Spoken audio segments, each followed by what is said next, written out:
Hello मेरे प्यारे दोस्तों, कैसे हो आप। आशा करता हूँ कि बिल्कुल अच्छे होंगे।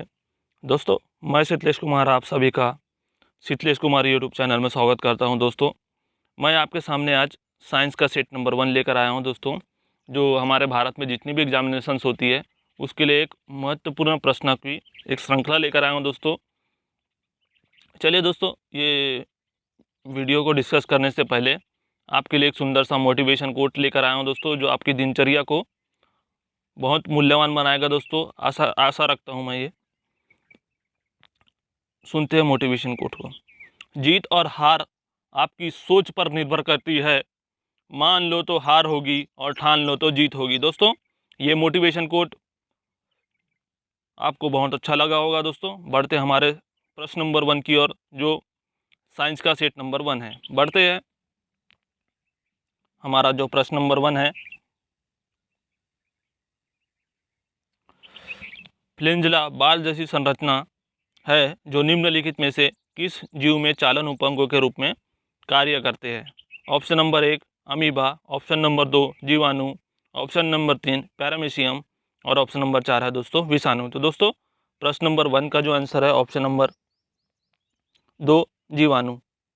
जो हमारा जो फ्लैंजिला होता है दोस्तों, वो एक कांटे जैसा स्ट्रक्चर होता है ऊपर साइड, और पीछे एक पूछ तरीके की एक श्रृंखला होती है। तो दोस्तों, बढ़ते हैं हमारे नेक्स्ट क्वेश्चन की ओर।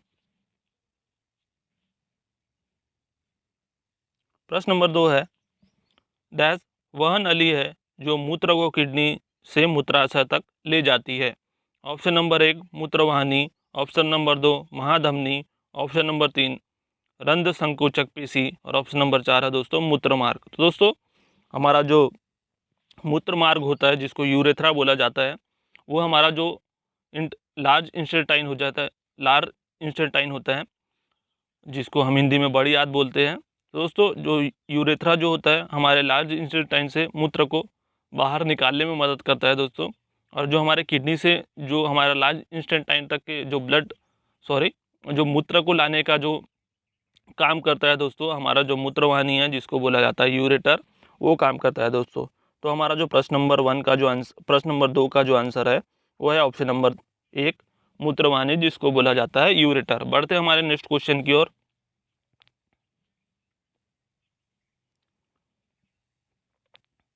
प्रश्न नंबर 3 है, निम्नलिखित में से वह कौन सा विटामिन है जो जल में घुलनशील है। Option number 1 vitamin D, option number 2 vitamin C, option number 3 vitamin K और ऑप्शन नंबर 4 है दोस्तों विटामिन ए। तो दोस्तों, प्रश्न नंबर जो 3 का जो आंसर है वो है ऑप्शन नंबर 2 विटामिन सी। दोस्तों, विटामिन बी होता है, विटामिन सी जो होते हैं दोस्तों, ये जल में घुलनशील विटामिन होते हैं। Vitamin A, vitamin D, vitamin E और विटामिन के, ये दोस्तों फैट में घुलनशील विटामिन होते हैं। दोस्तों, अगर मैं बात करूं विटामिन के की, तो विटामिन के जो होता है दोस्तों, ये हमारे शरीर में ब्लड क्लॉटिंग में मदद नहीं करता दोस्तों। और इसमें जो ब्लड क्लॉटिंग में मदद नहीं करता, एक हार्मोन होता है जिसका नाम है हेवरिन।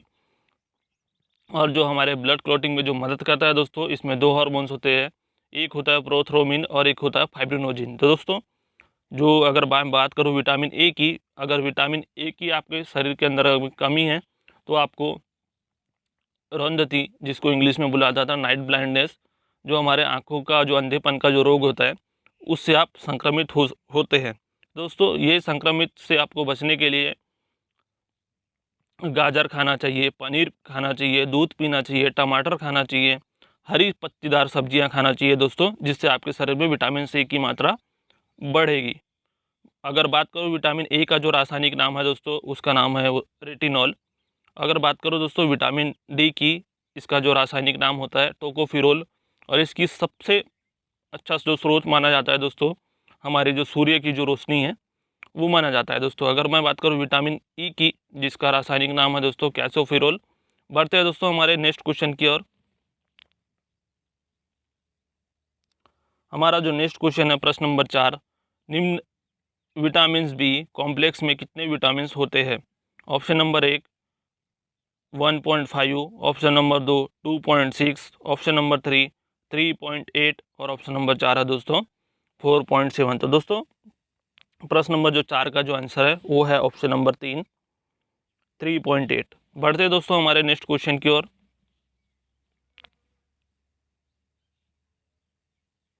जो हमारा प्रश्न नंबर 5 है,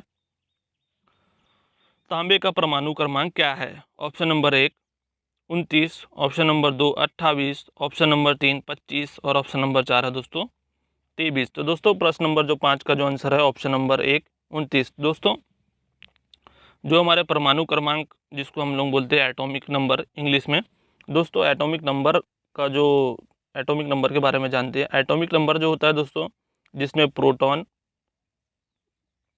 इज इक्वल टू इलेक्ट्रॉन के बराबर है दोस्तों। जो हमारा एलिमेंट होता है दोस्तों, जिसमें प्रोटॉन और इलेक्ट्रॉन की संख्या बराबर होती है। अगर बात करूँ मैं दोस्तों, आपने तो जान लिया होगा एटॉमिक नंबर के बारे में।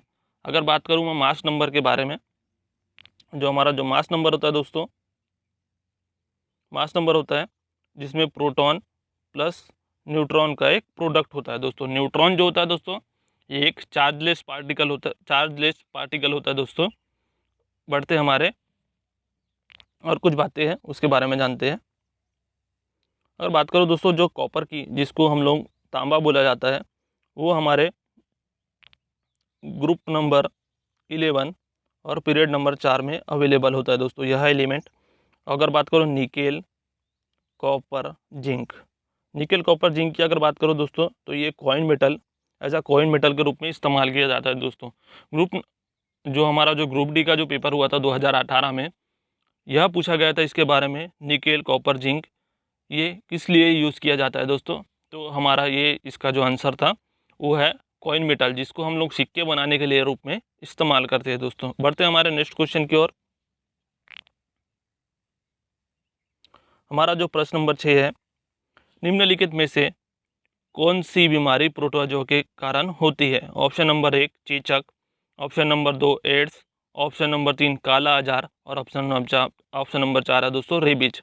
तो दोस्तों प्रोटोजोआ के कारण जो बीमारी होती है वो है ऑप्शन नंबर 3 काला आजार। तो दोस्तों प्रोटोजोआ से होने वाली बीमारी के बारे में जानते हैं। दोस्तों प्रोटोजोआ से जो बीमारी होती है, एक तो पायरिया होता है, काला आजार होता है, मलेरिया होता है, पेचिस होता है, और जो हमारे जो निद्रा रोग होती है जिसको सोने की बीमारी होती है, ये ऐसी बीमारियां होती है। अगर बात करूं दोस्तों मैं काला आजार की जो उत्पत्ति होती है, उत्पत्र होता है दोस्तों, वो लेसीमिया जो एक सिम्टम्स होता है वहाँ से इसकी उत्पत्ति होती है दोस्तों। बढ़ते हैं हमारे नेक्स्ट क्वेश्चन की ओर। दोस्तों अगर आपको ये वीडियो अच्छा लग रहा है तो ज़रूर लाइक करिए, सब्सक्राइब करिए और अपने दोस्तों को ज़्यादा से ज़्यादा शेयर करिए दोस्तों। बढ़ते हैं हमारे प्रश्न नंबर 7 की ओर। कोई बल 1 kg पिंड की गति को 4 मीटर पर सेकंड से 8 मीटर पर सेकंड तक बढ़ा देता है, तो बल के द्वारा किया गया कार्य डैश होगा।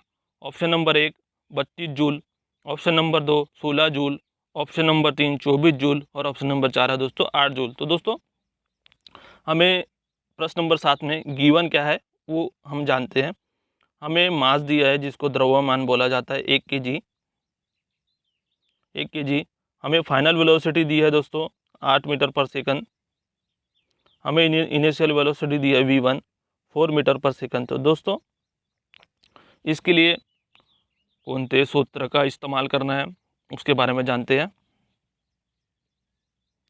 आपने देखा होगा दोस्तों गतिज ऊर्जा जो होती है, गतिज ऊर्जा जो होती है उसका एक फॉर्मूला होता है 1/2 mv², जिसमें m जो होता है द्रव्यमान होता है, v वेलोसिटी होती है दोस्तों। गतिज ऊर्जा को इंग्लिश में काइनेटिक एनर्जी कहा जाता है। तो हमारा जो v दिया है दोस्तों, जिसमें फाइनल वेलोसिटी का स्क्वायर माइनस इनिशियल वेलोसिटी का स्क्वायर आपको करना है। बढ़ते हैं तो हमें 1/2 दिया है, मास हमें 1 kg दिया है, हमको दिया था v2 दिया था दोस्तों 8 मीटर पर सेकंड, तो उसका स्क्वायर है करके 64 आ गया यहाँ। और हमारे v1 दिया था 4 मीटर पर सेकंड, तो उसका स्क्वायर करके 16 आ गया। तो दोस्तों 1/2 1 64 में से 16 गए तो हमारे पास आ गया 48। तो 2 से हमने 48 को काट दिया तो हमारा जो आंसर आ गया दोस्तों 24 जूल। तो प्रश्न नंबर जो 7 का आंसर है दोस्तों वो है ऑप्शन नंबर 3 24 जूल। बढ़ते हैं हमारे नेक्स्ट क्वेश्चन की ओर। हमारा जो नेक्स्ट क्वेश्चन है, जब कोई वस्तु वृत्तीय पाथ पर गति करती है तो घूर्णन करती हुई वस्तु पर केंद्र की ओर लगने वाला बल कहलाता है। ऑप्शन नंबर 1 कोणीय बल, ऑप्शन नंबर 2 साधारण बल, ऑप्शन नंबर 3 अपकेंद्रीय बल और ऑप्शन नंबर 4 है दोस्तों गुरुत्वाकर्षण बल। तो दोस्तों प्रश्न नंबर जो 8 है उसका जो आंसर है ऑप्शन नंबर 1 अपकेंद्रीय, ऑप्शन नंबर 3 अपकेंद्रीय बल। तो दोस्तों अपकेंद्रीय बल क्या होता है उसके बारे में जानते हैं। अपकेंद्रीय बल दोस्तों एक हमारा ऑब्जेक्ट होता है, उसके एक सर्कल में ऑब्जेक्ट को रख दिया जाता है और सर्कल के जो हमारा जो सरकमफ्रेंस होता है उसके आजू बाजू जो हमारा ऑब्जेक्ट रोटेट होता है, तो जो दोस्तों सेंटर की तरफ जो लगने वाला जो बल होता है उसको बोला जाता है दोस्तों अपकेंद्रीय बल, जिसको इंग्लिश में सेंट्रीपिटल फोर्स के नाम से भी जाना जाता है। दोस्तों इसका एक सेंट्रीपिटल फोर्स का एक फॉर्मूला होता है जिसको हम इंग्लिश में CF के द्वारा दर्शाया जाता है, जिसमें द्रव्यमान v² डिवाइडेड बाय r एक रेडियस होता है। दोस्तों आपने जान लिया होगा सेंट्रीपिटल फोर्स के बारे में। दोस्तों कुछ एग्जांपल्स होते हैं जो हमारा जो अपकेंद्रीय बल के बारे में उसके बारे में जानते हैं। जब हम कोई मेले में जाते हैं तो आपने देखा होगा एक घोड़े से रोप लटका हुआ होता है, और जब हम वो घोड़े में बैठते हैं तो घोड़ा जब गोल गोल घूमता है तो जो सेंटर की तरफ जो लगने वाला जो फोर्स होता है दोस्तों वो एक सेंट्रीपिटल फोर्स कहलाता है, जिसको अपकेंद्रीय बल कहा जाता है। बढ़ते दोस्तों हमारे प्रश्न नंबर 9 की ओर।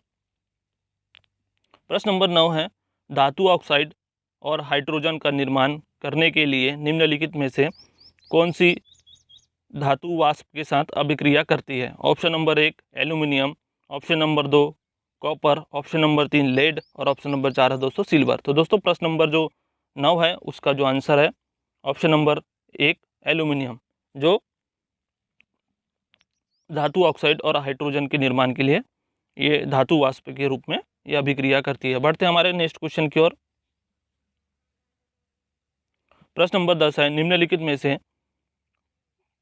क्या ठोस, द्रव और गैस तीनों अवस्था के रूप में पाया जाता है। ऑप्शन नंबर 1 धातु, ऑप्शन नंबर 2 अधातु, ऑप्शन नंबर 3 उपधातु और ऑप्शन नंबर 4 है दोस्तों निष्क्रिय तत्व। तो दोस्तों प्रश्न नंबर जो 10 है उसका जो आंसर है ऑप्शन नंबर 2 अधातु। दोस्तों अधातु को इंग्लिश में बोला जाता है नॉन मेटल, धातु को बोला जाता है मेटल और उपधातु को बोला जाता है दोस्तों मेटलॉइड। बढ़ते हमारे नेक्स्ट क्वेश्चन की ओर।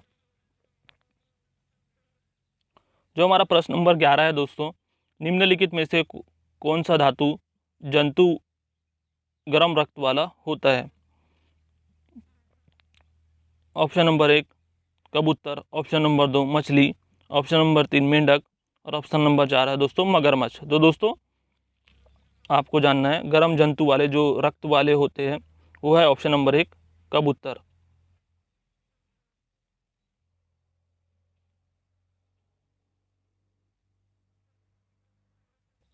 दोस्तों तो जो हमारे गर्म रक्त वाले जंतु के बारे में जानते हैं, तो जिसको हम लोग इंग्लिश में वार्म ब्लडेड एनिमल बोला जाता है।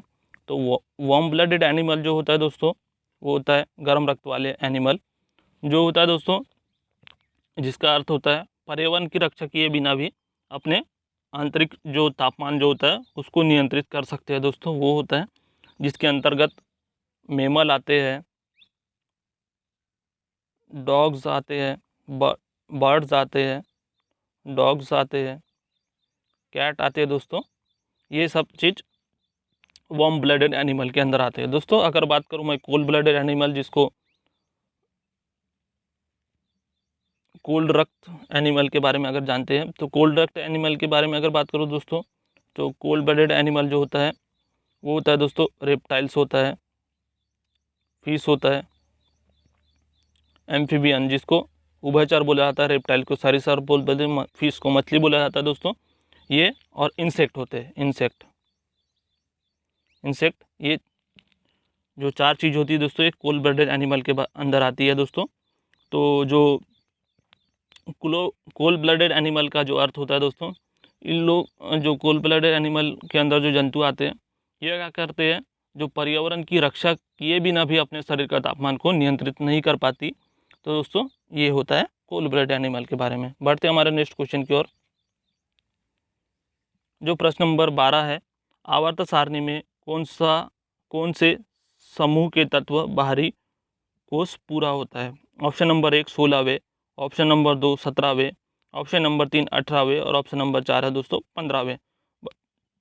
तो दोस्तों प्रश्न नंबर जो 12 है उसका जो आंसर है ऑप्शन नंबर 1, ऑप्शन नंबर 3 18वें ग्रुप। जो दोस्तों 18वें ग्रुप को नोबल गैस ग्रुप के नाम से भी जाना जाता है दोस्तों। नोबल गैस ग्रुप जो होता है दोस्तों, इसका जो बाहरी आवरण है दोस्तों, बाहरी जो ऑर्बिट होता है दोस्तों, ये पूरी तरीके से स्टेबल होता है, जिसमें ना तो वैलेंस इलेक्ट्रॉन होते हैं ना ही वैलेंस इलेक्ट्रॉन की संख्या, इसमें जो वैलेंसी होती है इसमें पूरी तरीके से 0 होती है दोस्तों। तो दोस्तों जो 18वें जो ग्रुप होता है उसके अंदर जो एलिमेंट्स आते हैं उसका नाम है हीलियम, नियॉन, आर्गन होता है, क्रिप्टॉन होता है, जीनॉन होता है और रेडॉन होता है। तो रेडॉन जो होता है दोस्तों ये एयर के साथ रिएक्शन नहीं करता। अगर बात करूँ मैं हीलियम की, तो हीलियम को जो हमारा जो एरोप्लेन्स के टायर्स होते हैं उसमें इस्तेमाल किया जाता है, जो हमारे गुब्बारे होते हैं उसमें हीलियम को भरा जाता है दोस्तों। अगर बात करूँ दोस्तों आर्गन की, तो हमारे जो बल्ब होते हैं, जो बल्ब को ऑक्सीडेशन से बचाने के लिए हम लोग आर्गन गैस का इस्तेमाल करते हैं, जिससे बल्ब की जो लाइफ रहे वो बहुत अच्छी रहे। तो दोस्तों जो ग्रुप नंबर जो 16 है उसको चैल्कोजन ग्रुप बोला जाता है। ग्रुप नंबर जो 17 है उसको हेलोजन ग्रुप बोला जाता है। ग्रुप नंबर जो हमारा जो 15 है उसको पिंटोजन ग्रुप के नाम से जाना जाता है। तो दोस्तों बढ़ते हैं हमारे नेक्स्ट क्वेश्चन की ओर। दोस्तों अगर आपको ये वीडियो अच्छा लग रहा है तो ज़रूर लाइक करिए, सब्सक्राइब करिए और अपने दोस्तों को ज़रूर शेयर करिए दोस्तों प्रश्न नंबर जो 13 है, एक सुचालक का प्रतिरोध निम्नलिखित में से किस कारक पर निर्भर नहीं करता? ऑप्शन नंबर 1 लंबाई, ऑप्शन नंबर 2 पदार्थ, ऑप्शन नंबर 3 अनुप्रस्थ भाग का क्षेत्रफल और ऑप्शन नंबर 4 है दोस्तों दाब। तो दोस्तों प्रश्न नंबर 13 का जो आंसर है वो है ऑप्शन नंबर 4 दाब। तो दोस्तों जो प्रतिरोध का एक फॉर्मूला होता है R=ρL/A होता है दोस्तों। तो यहाँ पर L जो होता है लंबाई होती है, A होता है एरिया होता है, R एक प्रतिरोध होता है और जो रो होता है दोस्तों हमारा रजिस्टिविटी। तो रजिस्टिविटी का एक फार्मूला होता है दोस्तों ओम मीटर, ये हमारा रजिस्टिविटी का फार्मूला है दोस्तों। तो बढ़ते हैं दोस्तों हमारे नेक्स्ट क्वेश्चन की ओर। प्रश्न नंबर 14 है, धोवन सोडा एक अणु में पानी के कितने अणु उपस्थित होते हैं? Option number 1 5, option number 2 10, option number 3 8 और ऑप्शन नंबर 4 है दोस्तों 7। तो दोस्तों प्रश्न नंबर जो 14 का जो आंसर है वो है ऑप्शन नंबर 2 10। तो दोस्तों धोवन सोडा का फार्मूला जानते हैं, इसका फार्मूला होता है Na2.CO3। अगर इतना ही लिखा रहा दोस्तों तो ये सोडा ऐश कहलाता है। जब इसमें हम वाटर के जो 10 गुण डाल देते हैं तो ये एज आ वॉशिंग सोडा के रूप में इस्तेमाल किया जाता है। तो दोस्तों वाटर के कितने अणु होते हैं? तो 10। बढ़ते हैं हमारे नेक्स्ट क्वेश्चन की ओर। दोस्तों अगर मैं बात करूं कुछ प्रश्न नंबर 15 की, प्रश्न नंबर 15 है दोस्तों, मछलियों के हृदय में डैश कक्षा उपस्थित होते हैं? Option number 1 3, option number 2 1, option number 3 2 और ऑप्शन नंबर 4 है दोस्तों 4। तो दोस्तों प्रश्न नंबर जो 15 है उसका जो आंसर है दोस्तों ऑप्शन नंबर 3 2। दोस्तों मछली के जो हृदय होता है उसमें 2 चेम्बर का हार्ट होता है, जिसमें एक एट्रिनम होता है और एक वेंट्रिकल होता है। तो दोस्तों और कुछ एनिमल्स है उसके बारे में जानते हैं, जो जिसमें 4 चेम्बर का जो हार्ट होता है दोस्तों, 4 चेम्बर का हार्ट, उसमें मैमल आते हैं, बर्ड्स आते हैं, डॉग, कैट्स, जितने भी जो आते हैं, डॉग होता है, कैट होता है, बर्ड्स होते हैं, मैमल होते हैं, ये सब 4 चेम्बर हार्ट के अंदर आते हैं। दोस्तों अगर बात करूँ मैं 3 चेम्बर हार्ट किसके अंदर होता है? 3 चेम्बर हार्ट जो होता है दोस्तों, जो हमारा जो सरीसृप होता है जिसको रेप्टाइल्स बोला जाता है, इसमें 3 चेम्बर का हार्ट होता है। बस इसमें एक एक्सेप्शन है, जो मगरमच्छ जो होता है, क्रोकोडाइल जो जिसको बोला जाता है, उसमें एक 4 चेम्बर का हार्ट होता है दोस्तों। तो आपको ये डाउट याद रखना होगा। बढ़ते हैं हमारे नेक्स्ट क्वेश्चन की ओर। प्रश्न नंबर 16 है, लेंस बनाने के लिए निम्नलिखित में से किसका उपयोग नहीं होता? ऑप्शन नंबर 1 पानी, ऑप्शन नंबर 2 कांच, ऑप्शन नंबर 3 मिट्टी और ऑप्शन नंबर 4 है दोस्तों प्लास्टिक। तो दोस्तों लेंस बनाने के लिए पानी का उपयोग होता है, कांच का उपयोग होता है, प्लास्टिक का उपयोग होता है। दोस्तों मिट्टी का लेंस बनाने के लिए उपयोग नहीं किया जाता। तो दोस्तों बढ़ते हैं हमारे नेक्स्ट क्वेश्चन की ओर। प्रश्न नंबर हमारा 17 है दोस्तों, एक व्यक्ति 2 सेकंड में 1000 जूल काम करता है तो उसके द्वारा खर्च की गई ऊर्जा थी। ऑप्शन नंबर 1 500 वाट, ऑप्शन नंबर 2 25 वाट, ऑप्शन नंबर 3 1000 वाट और ऑप्शन नंबर 4 है दोस्तों 500 वाट। तो दोस्तों गिवन क्या है वो देखते हैं। हमें टाइम दिया है दोस्तों 2 सेकंड और हमें जो वर्क डन होता है, जो कार्य करने की दर दी है दोस्तों 1000 जूल। तो दोस्तों पावर का एक फॉर्मूला होता है कार्य करने की दर डिवाइडेड बाय समय। तो दोस्तों हमको 1000 जूल हमारा जो कार्य करने की दर दी है और समय दिया हमको 2 सेकंड। तो दोस्तों 2 से 1000 कट गए तो हमारा जो आंसर आया दोस्तों 500 वाट, ऑप्शन नंबर 4 500 वाट। बढ़ते हैं हमारे नेक्स्ट क्वेश्चन की ओर। प्रश्न नंबर 18 है, किस परमाणु का उप परमाणु कण नहीं है? Option number 1 xenon, option number 2 electron, option number 3 neutron और ऑप्शन नंबर 4 है दोस्तों प्रोटॉन। तो दोस्तों इलेक्ट्रॉन, न्यूट्रॉन और प्रोटॉन जो होता है दोस्तों इसके एंटी पार्टिकल्स होते हैं जिसको परमाणु उप परमाणु कण होते हैं। दोस्तों जो हमारा जो जीनॉन होता है उसका कोई परमाणु कण नहीं होता। बढ़ते हैं हमारे नेक्स्ट क्वेश्चन की ओर। प्रश्न नंबर जो 19 है, उस लवण का उदाहरण निम्नलिखित में से कौन सा है जो जिसके जलीय विलयन का पीएच मान 7 से कम होता है? Option number 1 sodium carbonate, option number 2 ammonium chloride, option number 3 sodium chloride और ऑप्शन नंबर 4 है दोस्तों सोडियम बाइकार्बोनेट। तो दोस्तों प्रश्न नंबर जो 19 है उसका जो आंसर है ऑप्शन नंबर 2 अमोनियम कार्बोनेट। दोस्तों आपने देखा होगा जो पीएच स्केल देखते हैं, जिसका पीएच 7 से कम होता है वो एसिडिक कहलाता है, जिसका पीएच 7 से ज़्यादा होता है वो एज अ बेस कहलाता है। तो स्ट्रॉन्ग बेस जो होता है सोडियम हाइड्रोक्साइड, जिसको कास्टिक सोडा के नाम से भी जाना जाता है, और जो हमारा स्ट्रॉन्ग एसिड होता है जिसको नाम है हाइड्रोक्लोरिक एसिड, जिसको HCl के नाम से जाना जाता है दोस्तों, जिसका पीएच बराबर जो 7 होता है वो एज अ न्यूट्रल कहलाता है। बढ़ते हैं हमारे नेक्स्ट क्वेश्चन की ओर।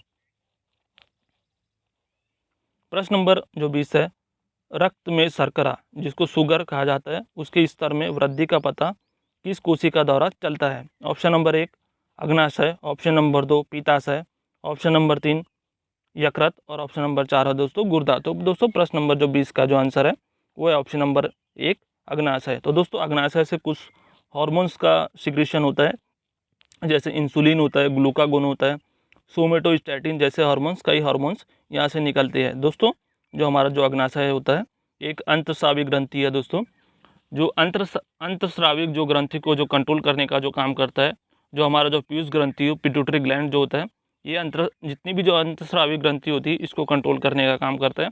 और जो हमारी जो पीयूष ग्रंथि को कंट्रोल जो करता है, जो हमारा हाइपोथैलेमस जो ग्रंथि होती है, ये इसको कंट्रोल करने का काम करती है। बढ़ते हैं हमारे नेक्स्ट क्वेश्चन की ओर।